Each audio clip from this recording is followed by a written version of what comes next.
The United States has recently redirected a continuously increasing stockpile of ammunition that was confiscated from Iran to Ukraine. In the past 10 months, US and Allied forces have seized over 170 tons of explosive materials, as well as more than 1 million small arms ammunition rounds and numerous assault rifles from Iran. Naval Forces Central Command has revealed that some of the confiscated munitions are now being transported to Ukraine. The data, which was originally furnished to Defense News by NavCent, delineates the outcomes of the Navy's augmented emphasis on thwarting Iranian smuggling operations in the area. Task Force 59 was initiated by the US Fifth Fleet in September of 2021, enabling them to efficiently detect any unlawful activities and conduct thorough investigations using manned vessels. Later, in April, the Navy established a unified task force called CTF 153, which involves the collaboration of multiple nations that oversee the Red Sea and Gulf of Aden. Vice Admiral Brad Cooper, the commander of the Fifth Fleet, has made catching smugglers a top priority. These concerted efforts have resulted in a more effective detection system to intercept smuggling attempts. The primary focus of this crackdown has been on the transportation of deadly weapons and supplies that Iran has been sending to Houthi rebels engaged in combat in Yemen. Starting from November of the previous year, NavCent has confiscated the subsequent weapons and ammunition originating from Iran. On the 8th of November in the year 2022, a significant amount of potentially dangerous chemicals were discovered.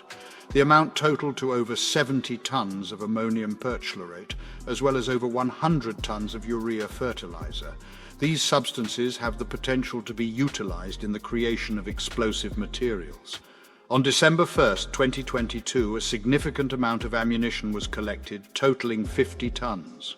This included fuses and propellants for rockets, as well as over 1 million rounds of 7.62 mm ammunition and 25,000 rounds of 12.7 mm ammunition. Furthermore, nearly 7,000 proximity fuses for rockets were found, in addition to over 2,100 kilograms of propellant utilized for the firing of rocket-propelled grenades. On the 6th of January in the year 2023, a staggering amount of 2,116 AK-47 assault rifles were accounted for.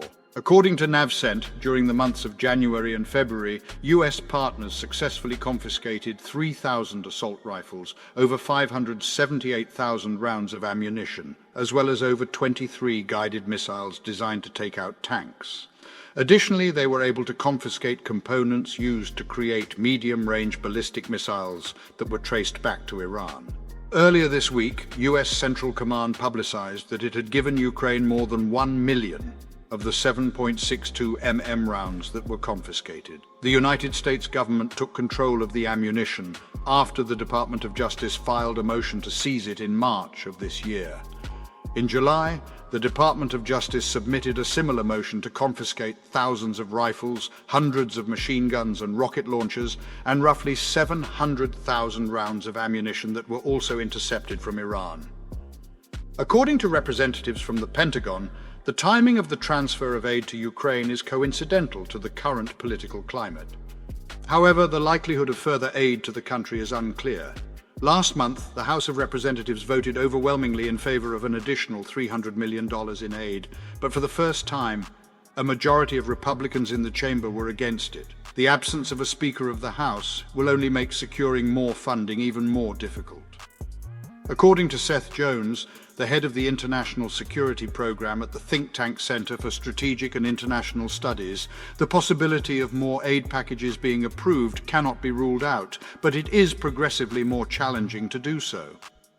Jones stated that the challenge at hand suggests that the Pentagon may need to explore unconventional approaches in order to maintain the provision of supplies to Ukraine.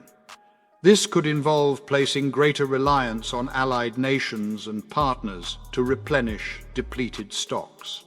At present, the Department of Defense reports that they possess a remaining balance of $5.4 billion to withdraw from their personal stores for Ukraine's use. However, out of this amount, only $1.6 billion is available to be restored.